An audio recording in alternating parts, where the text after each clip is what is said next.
Hello and welcome to Finding Your Voice, the platform where we bring everybody from all over the world at a time of social distancing, self-isolation, and global lockdown. Today, my very special guest that we have is Linda Rugg.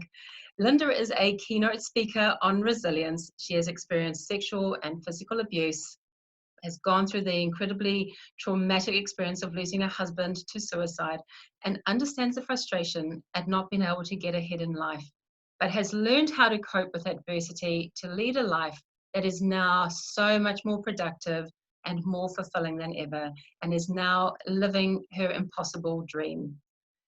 Linda, living your impossible dream, how is that looking for you right now with COVID?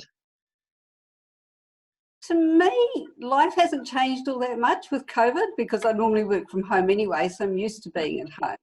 But to me, my impossible dream has been able to wake up every morning and decide what I'm going to do with my day. So for a lot of people, they could do exactly the same at this stage. Exactly. I love that because, there's this point now where people are going exactly that question. What am I doing today? I can't work from home. I'm stuck at home. I can go for a walk and I can go to the shop. Like this is exactly what I can do with my day. I've cleaned the house. I've walked the dog.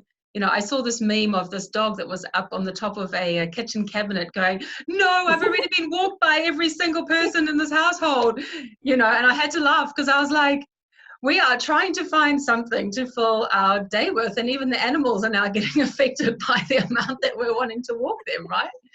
Well, Yeah. How do we go about doing this? How do we make the decision to do something that's productive and that's fulfilling, that we actually have got some meaning to? Well, what we have, because I work at home here with my hubby, we have a list of things that we want to get done inside the house, outside of the house, professional development, all those sorts of things. And we sit down every morning and decide what we're going to do with the day, which ones we're going to tackle. And having it as a team effort, right? That's got to be helpful right now. Oh, that certainly helps. And then, we both do our own thing, but at least we know what the other person's doing. So, and how we can work it in together. And it's important to spend time with each other and do things with each other as well as doing them separately. I mean, he's downstairs working at the moment and I'm upstairs talking to you. I'm happy about that. Thank you. Yeah, because, there's going to be different situations, right? There's any number of situations of people who are now, because we're both in New Zealand, so we're in lockdown. What day are we now? It's all a blur. 3, 2, 3. I think. Yes, Sunday. Day 3. This is why people, you always see in the movies with the people, not that I'm liking ourselves to being stuck in prison at all, but why they put the line on the wall and then mark it off. Yeah, it's because you lose track of the days when you don't have your routine in there. However, if you did have a calendar up and you're putting on things to look forward to, for example, and things that you're wanting to get done in your day, you can actually get through this and feel like you've still got some meaning to your life and some purpose. Would you agree with that?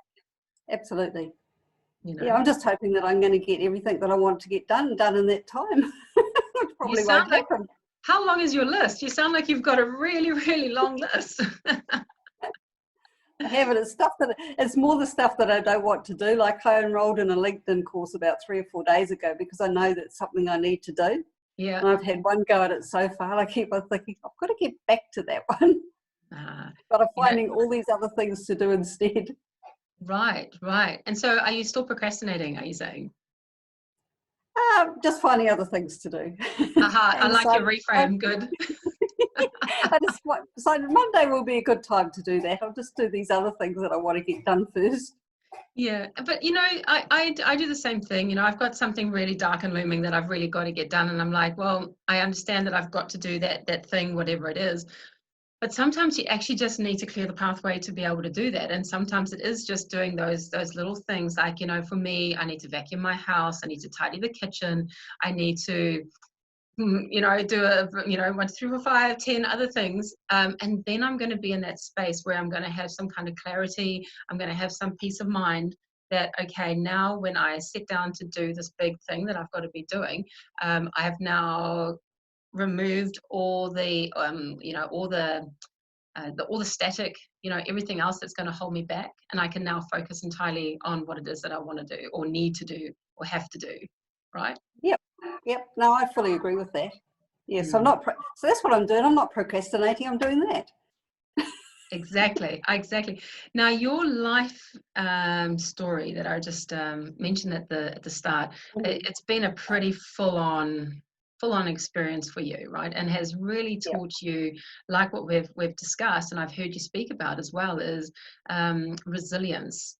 Now, not everybody is going to have gone through what you've gone through, and admittedly, some people may well have gone through stuff that's, exponentially greater. I mean, we never really know, but if we've got that awareness that we're all in this together, and how do we help, how would you use your experiences right now to be able to offer some advice, or perhaps a little bit of education, or just something on how people who are like going, I don't have a list of things to do, there is nothing to do in my house is clean, I'm not allowed to work, I can't get out, I'm literally just doing stuff with the kids, and I'm going out of my mind, and I'm feeling like my self-worth and my confidence is plummeting, for example.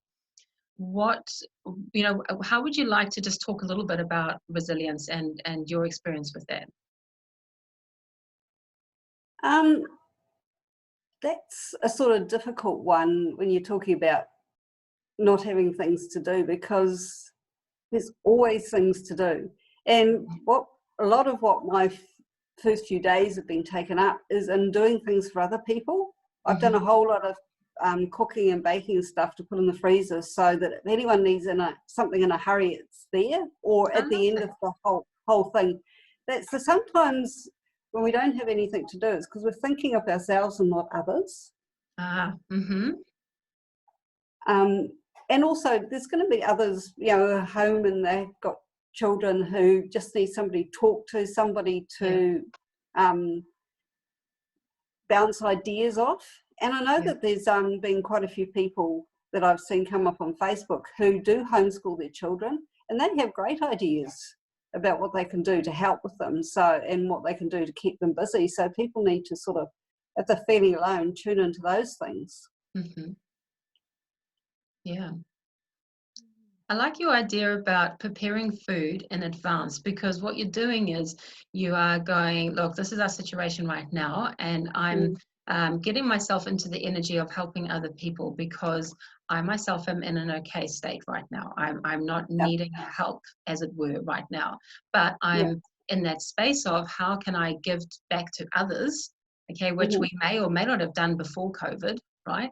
But we're now kind of going, actually, we've just identified that there's a bunch of people who may need some help at a later stage. And, being gifted the some takeaway food or some nice, tasty, sweet treats when somebody is feeling down or is feeling like they're not being loved or whatever. I'm not equating, eating bad food is, or unhealthy food is a way of giving yourself love. That's not what I'm saying at all. But to just feel like somebody else actually cares for you is something that is really well worth people looking into right now. That if we are sorted, look at other people. Okay. Yeah. If somebody is really struggling right now, I'm trying to get you to talk a little bit about resilience here. What steps can they put into place? I mean, you're a keynote speaker on resilience. You're going to have a wealth of ideas that we wouldn't necessarily be able to get into right now. Where do we start? Where does somebody start to learn about resilience? How do they work out how resilient they are? I mean, you've got a meter that I'm aware of, that there's different levels of resilience, that you may not be as resilient as somebody else, but you may still be resilient. And that's something to understand as well. Yeah, my resilience meter identifies what I have found are the 4 different types of people. The first ones are the ones that aren't resilient at all. And, life is tough. It's always been tough, but they really don't want to do anything about it. So they're actually prepared to just sit there and blame everybody else for that situation. It's probably, anyone listening to this probably is not that type of person, but they may know people like that. Yeah. These are the people who are just going to hate their life. And I'm afraid I have to say my parents were that.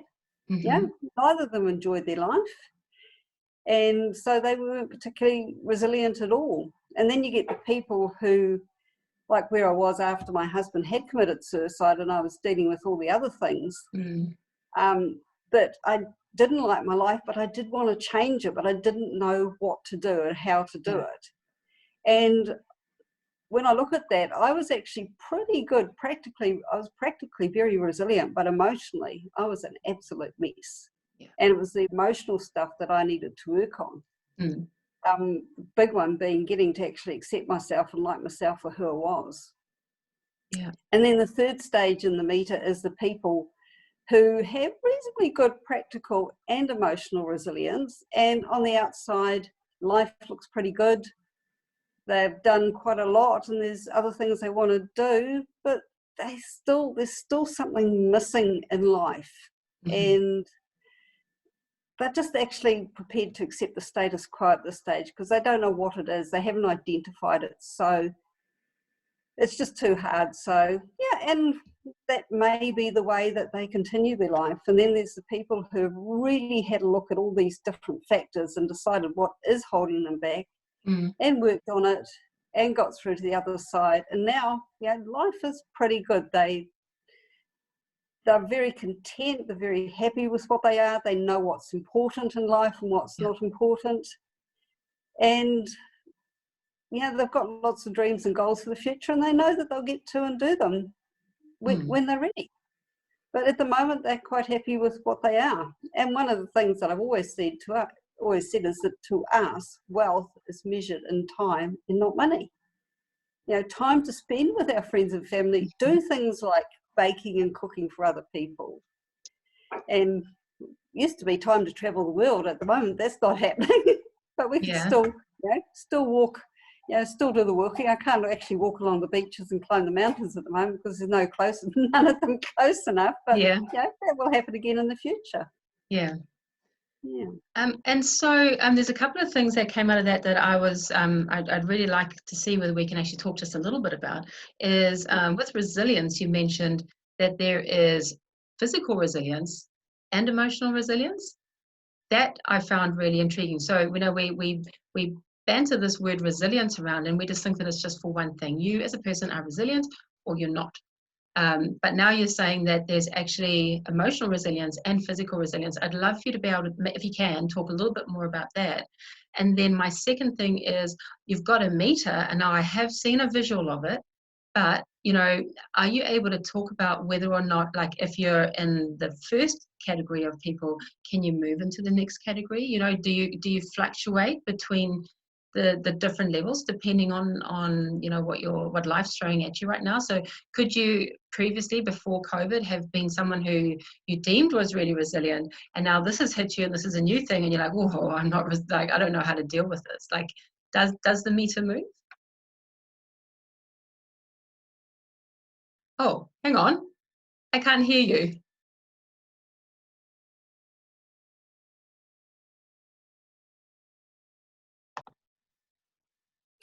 Okay, in terms of the difference between practical or physical and emotional resilience, practical are the things that you can actually do practically, like looking after yourself, putting yourself first, eating well, going for walks, and putting yourself first, and knowing that if you don't put yourself first, then you're going to be no use to other people. Also, practical goals, things that you need to do around the house or to do in your work life, things that really emotion doesn't come into it. Because they're things that you've got to have to do. Like when my husband died, at that stage, I was working 30 hours a week. I had my 12-year-old daughter. I had 4 homestay boarders with the 5th one coming, and I could cope with that fine. That's the practical things of running a household and doing what you have to do to run your life. But emotionally, I was an absolute mess through things that happened to me before, and I just hadn't recovered from it. So I had no self-esteem or confidence and things like that. So it was emotional things that I needed to work on, actually getting to like myself or accept myself the way I was, and knowing that I didn't have to compare myself with people all the time. And that's one of the really big things that people need to learn, to stop comparing themselves with others, because that's where all our insecurities come in. We weren't born to be like other people, and they weren't born to be like us. So we've got our own dreams and goals and strengths and weaknesses. So we just need to know what they are and use those to the best of our ability. Thank you. And then with the meter, in terms of, are you stuck in one of those different categories or levels, or can you fluctuate, or does it depend on your circumstance? Like how do we understand where we fit? I think you can go up, but I don't think you'll go down, and I think actually the hardest one to move out of is the bottom one, the first one, because people just those type of people just don't want to take any responsibility for themselves and aren't prepared to go and get the help to find out what to do either. So if that's the way they want their life to be, they're happy in their misery, then that's probably the way they'll be. It's just change is probably just too hard. But when you get up into the next category, that was pretty much where I was in my mid-40s after the death of my husband, and I wanted to change. So I was prepared to go and seek out to find out what I had to do to change, and I eventually found it. It took me a long time. It took me most of 15 years to find it, but I got there. And the next category, the people are just reasonably happy with life. And as I said, there's still some things they want to do, but there's no real great drive and whatever to find it. So they're just happy to accept the status quo. So, and I think, the people can have the practical resilience, like they can cope and do things, but unless they've got that emotional resilience, they're always going to, I found anyway, I always had that knot in my stomach that just life wasn't good. I wanted to do things different, but I just didn't know what to do. And now that I know also what my priorities and values are, what's important and what's not important. And I think once you've got those sorted, that certainly helps a lot with emotional resilience. If somebody asks you to do something that's is not the right timing for you, or say, yes, I'll do that, but later, or no, I won't do that because that's, it doesn't, for whatever reason, doesn't fit. And it's against my values, then I think just having the confidence to be able to say, yes, I'll do that later, or no, I won't, or why, and know yourself why you won't, certainly helps. And I guess my understanding and experience with resilience is the fact that you don't always know that you're becoming more and more resilient. But if you were hit with an obstacle or a challenge in life, or feeling like you were just plummeting downhill, but you were able to stop at some point through either your own desire and a want to get out of that emotional situation or that physical situation, or somebody is there helping you, or you're being guided, or whatever the deal is that every time you get back out of that hole or out of that downward spiral, you are gaining some coins into your resilient bank, and so then the next time that something else hits you, you might still go down, but maybe you've still got some coins in your bank that you can then bank on to mean that you won't go down as far. And it's a process over time. You don't just have COVID, for example, happening and then boom, you're resilient by the end of it. You have to do some work. It's not that easy, is it? It takes lots and lots and lots of obstacles or challenges for you to be able to get to that top, that top or the higher end of your meter. So you can be resilient and you can have what feels like a setback, but your definition of resilience would be acknowledging, yes, I've had this setback. What can I draw on in the past? Or you might find, yes, COVID's happening and I'm going to have to be at home, but this is what I'm going to do about it, as opposed to allowing yourself to slide down that slippery slope into darkness, right? You can be like, this is what's happened. Yes, there are financial issues. I do understand the implications. we're gonna get through this. So you have a level of positivity around it, because you have to believe in something good that, you know, is going to come out of this. And it's a case of going, yes, I do feel scared, but it's okay, because together we're going to do this. Yeah, everybody else is in the same boat. You know, we cannot all fail. So we are all going to try and you know, pass this big fat test that's been sent our way. And that is what resilience is. It's that ability to bounce back. It's the squishy ball that's bounced flat and then it springs back up, right? It's about being able to get back into the shape that you were before, if not better and stronger.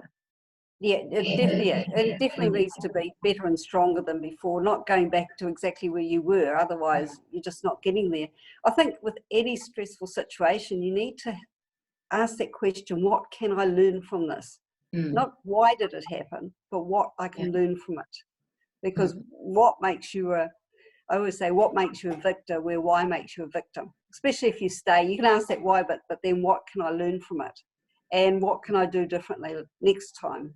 And what can I change and what can't I change? You know, it's the whole serenity prayer, you know, knowing, knowing what to change and how to accept that you can't change it. So, and I think that one is, you know, really important. And also looking what you do have and not what you don't have. So many people are unhappy because they're looking at what they don't have. Well, if you look what you do have, I mean, most people have their sight, they have their hearing, they can walk, they can appreciate the sunshine. We live in a fantastic country. And with this whole COVID thing, the government has been absolutely brilliant in their support and their guidance, their communication with what's going on. You know, it hasn't been perfect, but then they haven't experienced anything like this before either. Yeah. And we have to, as the public, you know, as the people who are, you know, also affected by this, really have to be mindful when we're, I guess, talking about the government. I don't want to make this a government talk, but you know, these guys, none of us have been in this at all, and they are making so many really tough decisions that none of us ever thought that they were ever going to have to make, ever. You know, being in a lockdown, you know, I can't recall, you know, when in New Zealand history we've been in a lockdown. I mean, maybe we have, but it's not well known, but everyone's going to know about this. You know, it's a big thing. And they're making some really monumental decisions that we have to be resilient about as well, that if they're the decisions that are not the best ones, we have to be resilient about that as well, and just be like, they made the best decisions that they knew how to do with the information that they had at the time. You know, hindsight, we can always look back and be like, oh, they shouldn't have done that, or they should have done this, and they were terrible. You know, we can't afford ourselves to get into that position. We have to be resilient through this. We have to grow through this. We have to bounce back from this, and better, bigger, stronger, lighter, brighter, you know, all those kind of, you know, feelings and senses that we really wanted to come out of. We really have to put out a really positive, you know, a positive vibe at the end. Yeah, we do have to put out a positive vibe, otherwise it's just going to eat us up. We'll just continue to look through the negative and everything. And we just got to look at this. This is not a roadblock, it's just a speed bump. It's a great big one at this stage. And we may not be able to get over it. We've got to go around it, because life is not going to be the same once we come out of this. Yeah, life is going to change. People are going to be looking at different ways to do business. And some people aren't going to have jobs. I mean, I heard from my daughter this morning that she'll still have a job, but they're going down to 4 days a week instead of 5 days a week, just while the business recovers, which will probably be till the end of the year at the earliest. Yeah. So if people are just going to get upset about the fact that those sort of things are going to happen, they're just going to be unhappy, and they can't change it. They've got to look at what, you know, they actually can change. And if they think they can change it, do something about it. And if they can't, just try to find the good in it. Yeah. And keeping an open mind to, you know, getting yourself into that really quiet space where you can come up with solutions for money issues and for work stresses and family concerns, you know, and just kind of just going, I just need to clear my head, and I just need to stop the spin, and I just need to see what it is. I need to write down as many ideas as I can. I'm going to see which ones are viable. And all through that process, we're developing and nurturing our resilience, aren't we? We certainly are. And by writing things down, even if you don't know the answers then, the answers will come to you eventually. Yeah, exactly. Now, Yeah. Linda, if anybody was wanting to find out more about resilience from your perspective or from your resilience meter, where would they go? Do you have a wonderful website? I have a website, yes, at the moment it's linda@lindarugg.com, or it's lindarugg.com rather. And if you go to it, you can click on a link where there's a couple of documents there about resilience, and there's the 10 points on resilience that I've really identified. And if you can read those, and there's a lot more information on it, read those and have a look, and just think to yourself, am I really that point? Do I really do that? Like the first one is taking responsibility for your own life. Do you really take responsibility for your own life? And the last one is, I can think of expressing gratitude, and that's a huge thing. Expressing gratitude and seeing the good in things. So go through those things, know what your values are, know what your strengths are, what your weaknesses are. Do you really know those things? If you don't, that's something you need to work on. And I will be running workshops about this in the future, and I'm actually putting together a questionnaire which people will be able to go through and say yes, no, and whatever, to get a real idea of what the resilience really is and what things that they do need to work on. So they can download that ebook. There's 2 ebooks at the moment that are on my website, and I will be updating those with more. Perfect. Well, I'm really, really excited to see what comes out of this, because this is exactly the time where we are all being gifted with the opportunity to increase our resilience, to nurture it, to enhance it, to embrace it. And so it's just been so wonderful to have you come along and talk about this. You're a keynote speaker on resilience. So what more could we want right now? So in closing, Linda, have you got a take-home message, a really, something that with all of our conversations around resilience, where you can just leave them with one thing to think about or to consider? Probably the things that we've talked about before, and the fact that this is just a speed bump. It's not a roadblock. We will get through it. We will look back probably in about 10 years' time and think, wow, that was certainly a time, but I did these things and my life changed for the better. And so you just know that you'll get through it. Life is going to be different, and it's up to you to decide whether it's going to be better or whether it's going to be worse. And just focus on what you do have and not what you don't have, and just be grateful that we live in this fantastic country. Exactly. And that goes for any other country that any of our viewers might be listening to. We've all got, we've all got good things about our country, and exactly like what Linda has just said, let's express gratitude for, the fact that we've got clean air and we've got water to drink and we've got power. We've got the internet. We've got a whole lot of stuff right now that we can actually really be grateful for. Linda, thank you so much for taking time out of your weekend to come and have a chat. I'd love to have you back at some point. Keep updating that website. I'm hoping that you're just going to be hit with a whole lot of interest right now with people downloading your ebook as well. So thank you so much. Thank you.